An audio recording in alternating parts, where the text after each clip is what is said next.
Hi everyone! So today I am going to do a quick watercolor tutorial, and it's going to talk about doing flat washes. So I have here a few brushes which I will show you. This is a size 0, this is a size 4, this is a size 2 mop brush, but it's equivalent to, I'd say, maybe size 12. So I will explain what kind of brush to use when here. Now right now I'm just drawing a few different shapes of different sizes to demonstrate what it will be like to fill this in. By the way, this paper is student grade cellulose paper, so it's not made out of cotton, and because of that we'll run into some challenges. For the small shape on the left, I recommend using like the size 4 or size 6 brush, and for the other two on the right, I would say use a bigger brush for sure, because otherwise you will end up working for a long time. But for watercolor, to get a flat wash, it really needs to be quick. So I'm going to mix up some color here and show you what not to do on this shape in the bottom. Instead of using the larger brush, I'm going to use the really small size 0 brush, and then you will see what happens. So once I get the colors, I will start filling it in.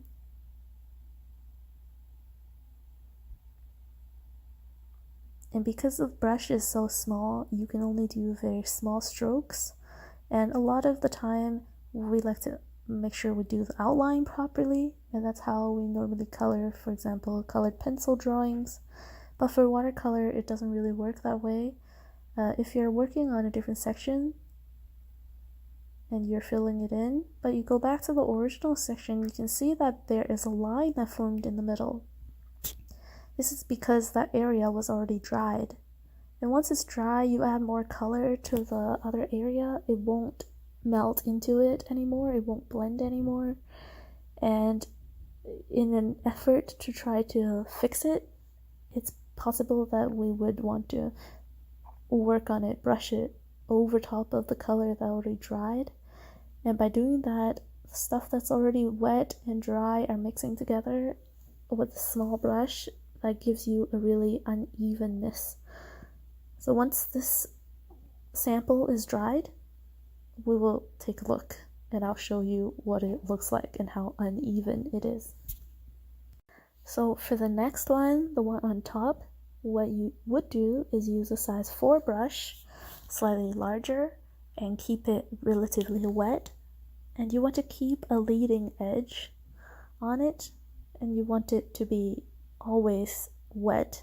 So keep going back and forth just in that leading edge there. And sometimes maybe you feel like, oh, I want to work on an area other than this part, like on the right or something. But try not to do that, because it will, once this leading edge is dry, it will form a line now. Oh, there seems to be a small speck. I got rid of it. And that's how you fill out this area, and it's relatively still flat compared to the one on the bottom. So at this point, you can see at the end there is a little dab. Let's try to wipe your brush on a paper towel, and you can take up some of the excessive paint, and that will make sure it dries more flat.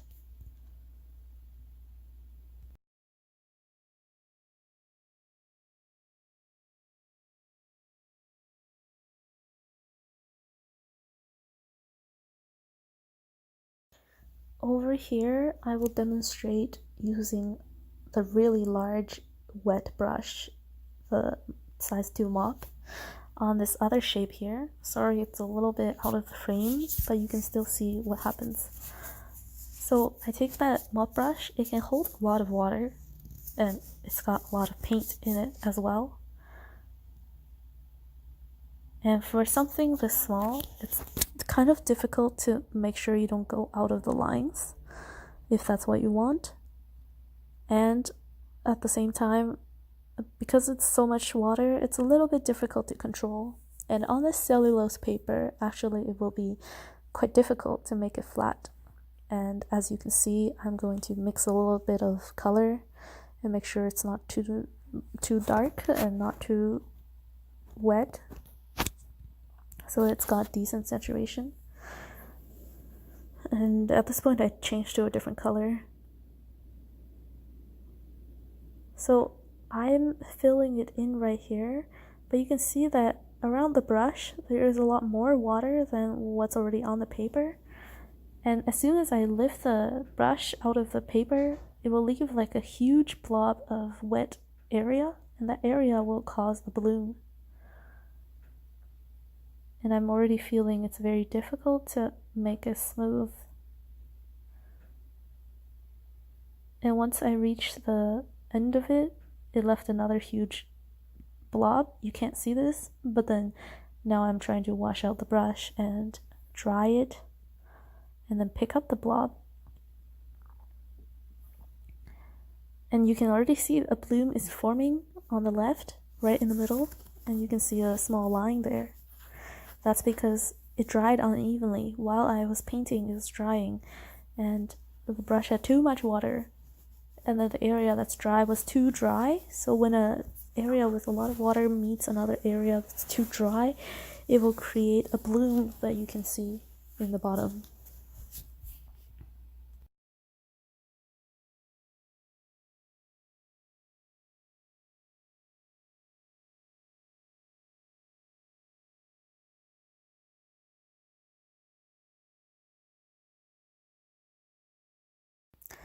Now let's talk about paint consistency.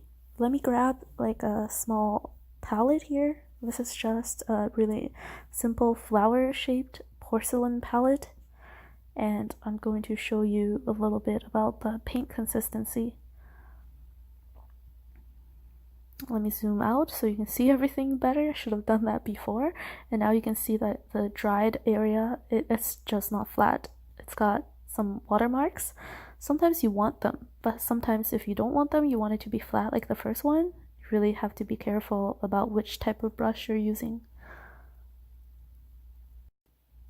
Alright, let's mix up some color and talk about the paint consistency now. So grab some water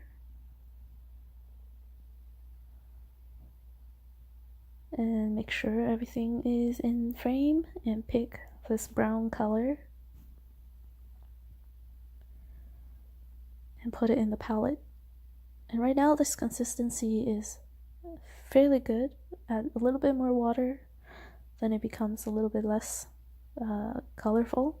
So sometimes people tend to want to put a lot more water because maybe they're not that confident with the stroke and they don't want it to go so dark right away. Then when they paint it out, it's really light like this, you can barely see it.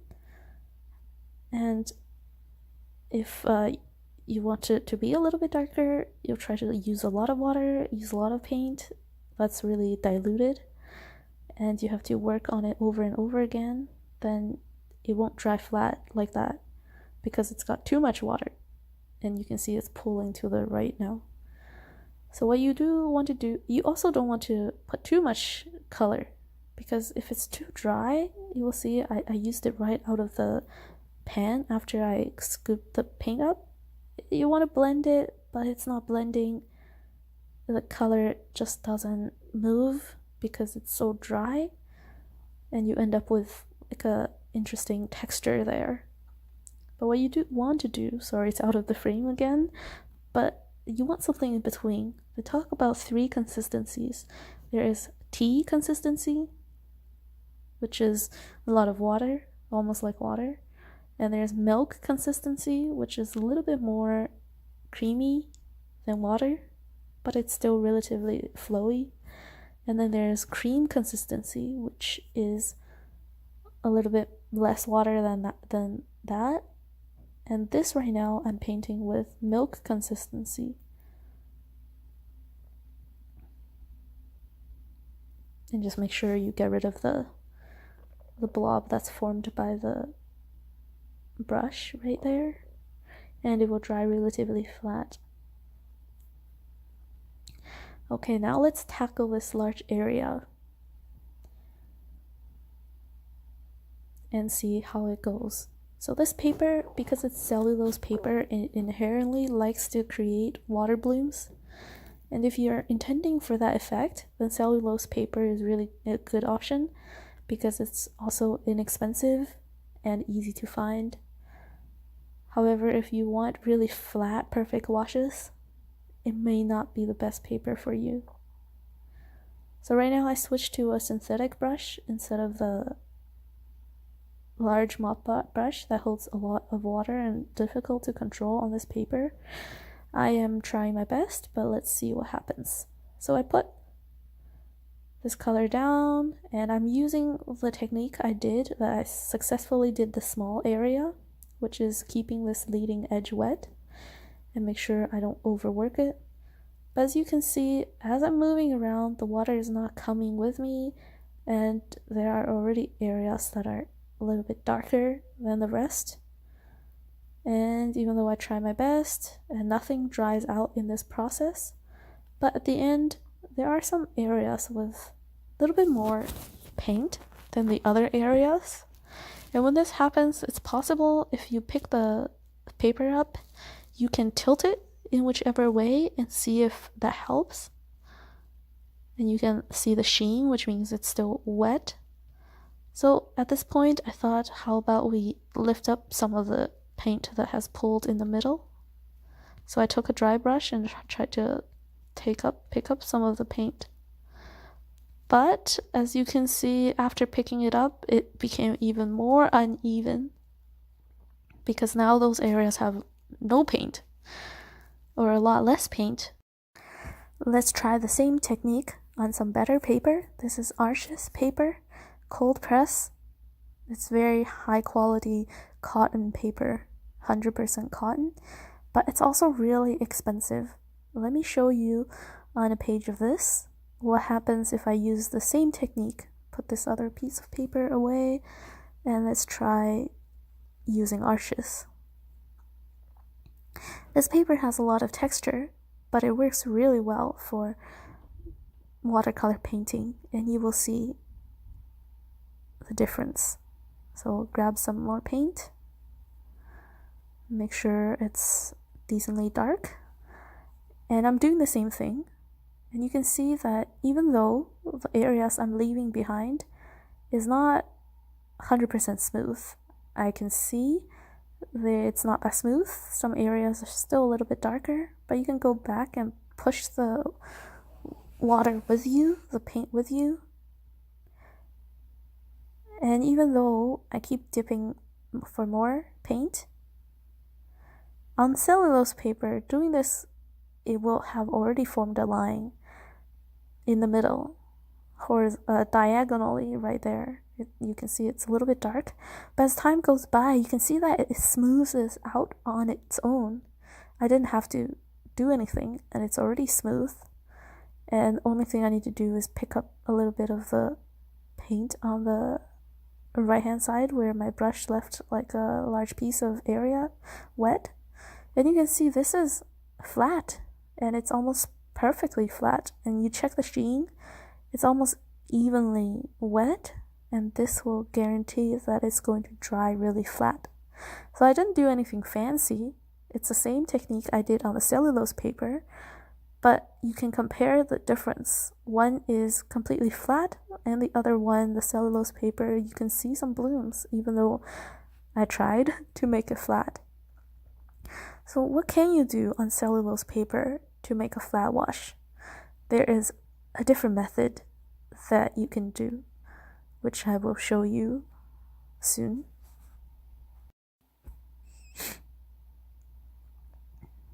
Alright, so if you have cellulose paper because you are just practicing and you don't want to spend too much money buying the cotton paper, Arches is the most expensive, I think, out of all the cotton papers out there. It's like the gold standard. But if you just have some cellulose paper for practice, but you still want to do a relatively flat wash, what you can do is you mix up a lot of paint. Here I will show you mixing the paint so you can see. So here I've picked up this piece of paper, and what you want to do is you mix up a lot of color. Make sure it's enough because you won't have time to mix color while you're doing this, and the whole thing will go very quickly, so just take a look. You want to hold the paint. I'm testing the color right now and it seems a little light, so I'm just gonna add a little bit more.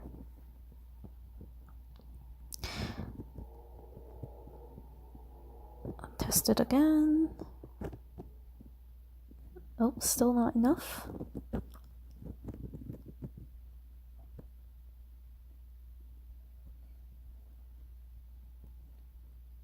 Okay, so what you want to do is you pick up this piece of paper, and say if you had a board and you were working on it, you could put like something underneath it to make sure it tilts towards you. And in my case, I'm just holding it so that it's easier to see. So once you lift it up, you dip your brush in a lot of paint. Make sure it's really wet but not dripping yet. And you hold it at a steep angle so that all the water, the liquid, will pool to the bottom. Look, it almost dripped, but it didn't, so I was lucky.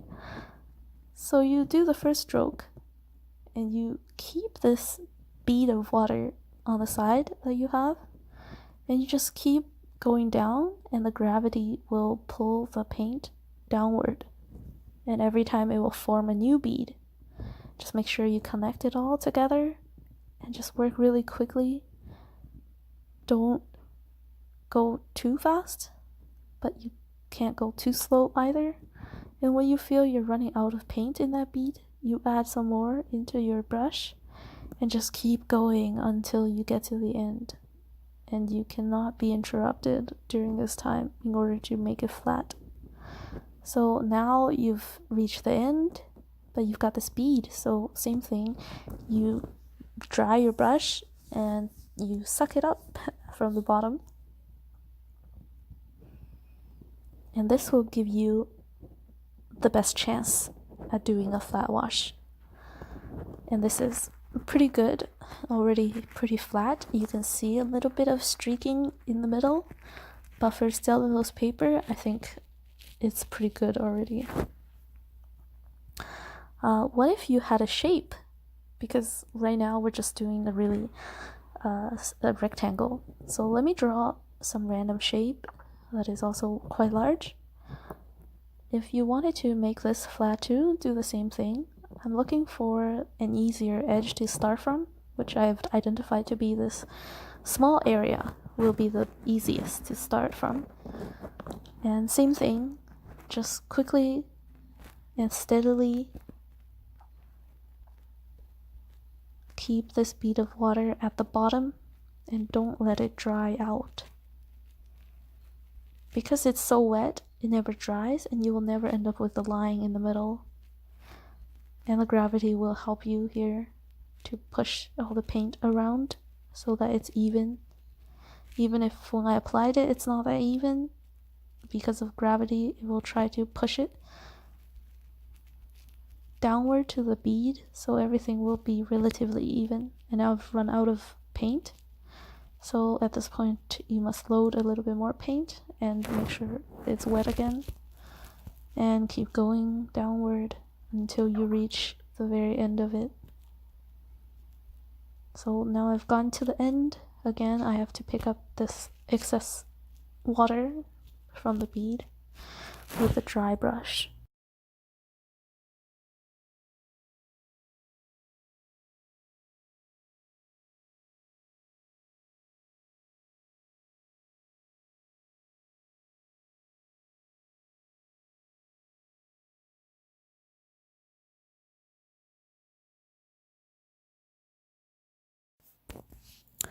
So that will give you a really nice flat wash on cellulose paper.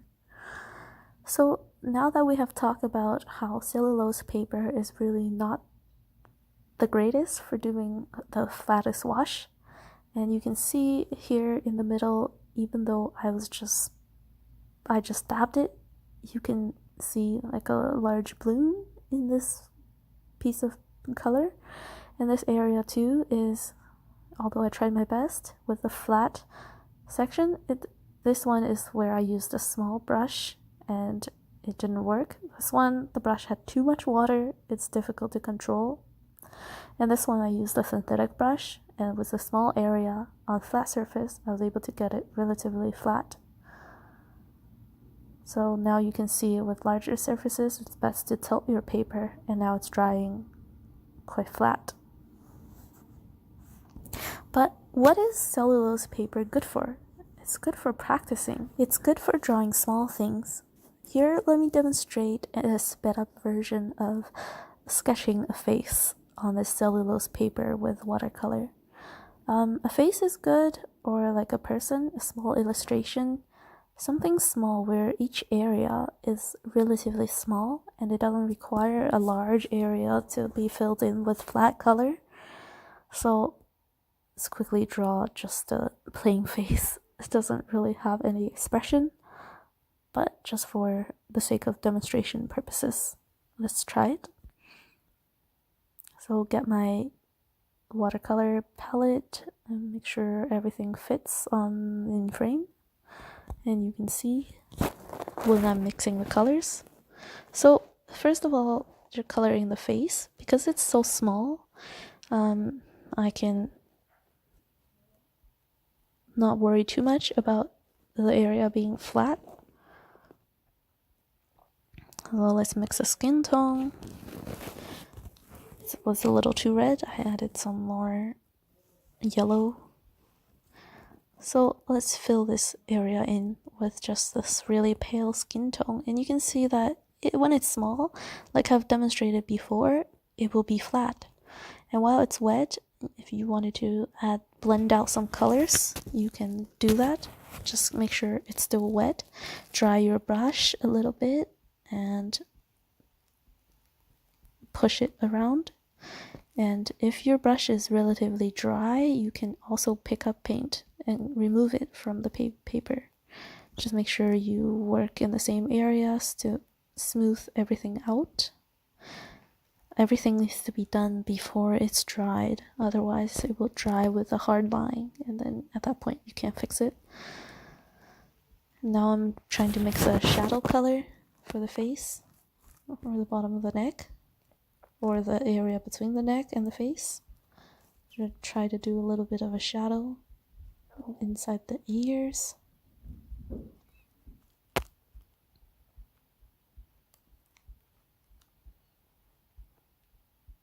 This area, I noticed a line started forming. So at this point, you can still, when it's relatively dry, don't do it when it's still wet. But if it's kind of dry already, you can try to smooth it out by scrubbing it a little bit, and it will remove the hard line. Like so. Right now you can still see a line across the face, but that was my pencil. And you can go in layers. Once the bottom layer has to be fully dry before you try this, you can add more color on top. Some shadows.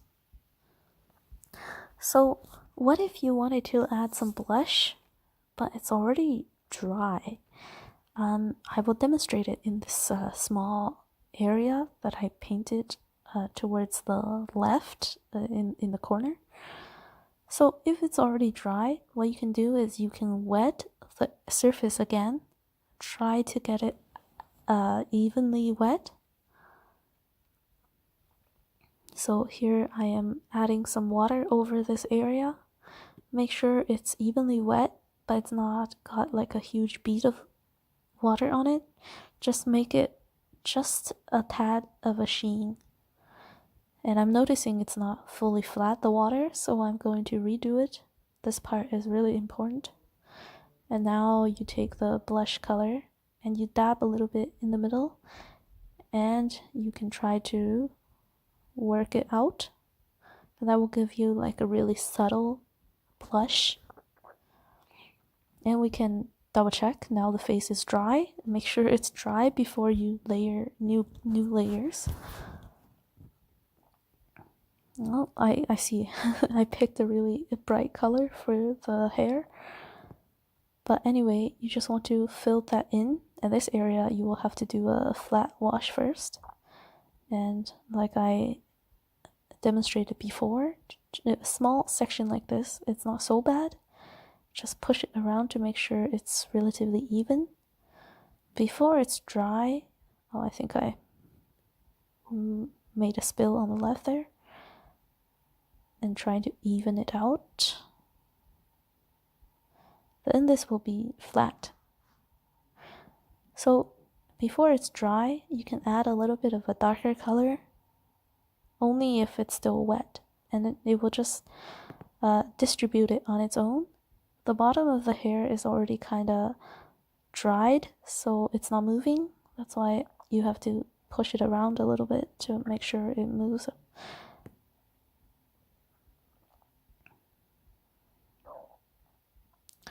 So at this point, the hair is still wet, but the face is dry. So perhaps we can work a little bit more on the face. I have put in an eye color.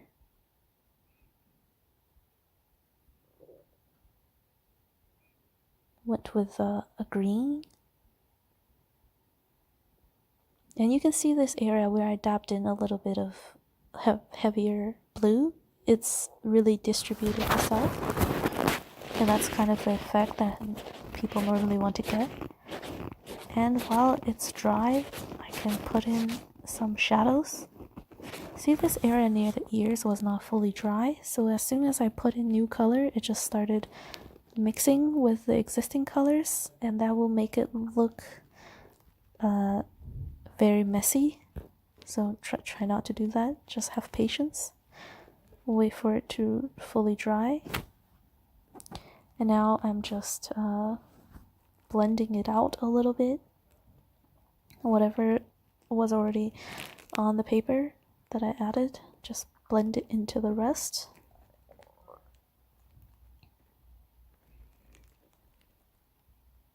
So I normally, other than this type of sketches, I normally like to paint landscapes or architecture. But those I usually try to use heavier, better quality paper than this cellulose paper. But for something like a small sketch of a face, like a warm-up or something, then it will be not so bad using this cellulose paper. So I guess I'm darkening the features of the face and trying to put in like the eyelid. This area near the hair is not dry, so it again kind of got everywhere. Try not to do that, just have patience. And putting in some eyebrows. When putting in eyebrows, really have to make sure that the rest of the hair is dry, otherwise the eyebrows will go everywhere. And right now I'm darkening some of the blush.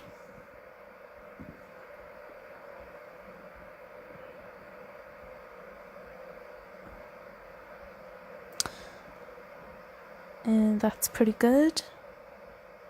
Put in the iris. I guess it looks a little bit scary. You can bring the iris up to the eyelid, then it will be a little bit more normal looking and less scary looking.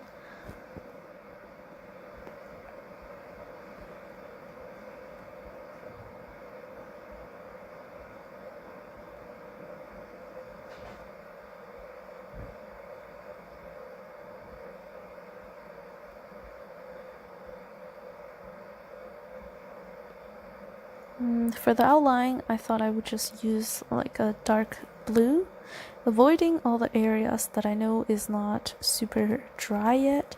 See, the inner of the ear is not dry, that's why it created a blob. It's just being patient is very important when painting watercolors. I'm just doing a small outline, and this is kind of like the end almost. Just quickly do the eyelid. And then, of course, always have to bring in a little bit of light using a white color to do some highlights.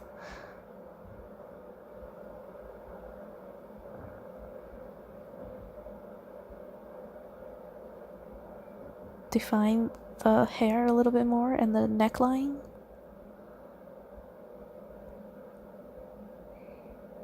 And I have some gouache white on the side there, so I'm just going to mix up some white and put it in.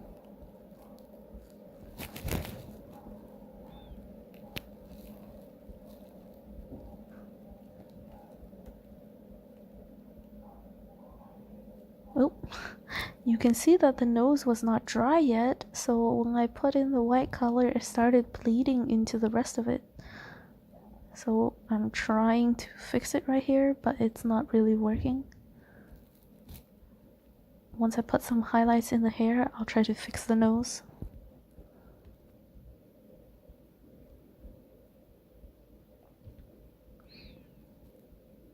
So when I tried to fix the nose, I tried to put in some more color to get back the shadow I lost, but it just kept going everywhere and it looks horrible. When that happens, if your paper is okay in quality, you can blend it out and erase it by scrubbing it really hard and just get rid of the area that you made the mistake, and you can remove majority of it. And now she's got no nose. So what I will do instead is take a pencil, and the pencil I did the original sketch on, and try to draw the nose in again. And then here comes the pencil. Oh, she's got a new nose. And then I'll dab in a little bit of more color. So that concludes the demonstration. Thanks for watching. And this is lesson 1, flat wash.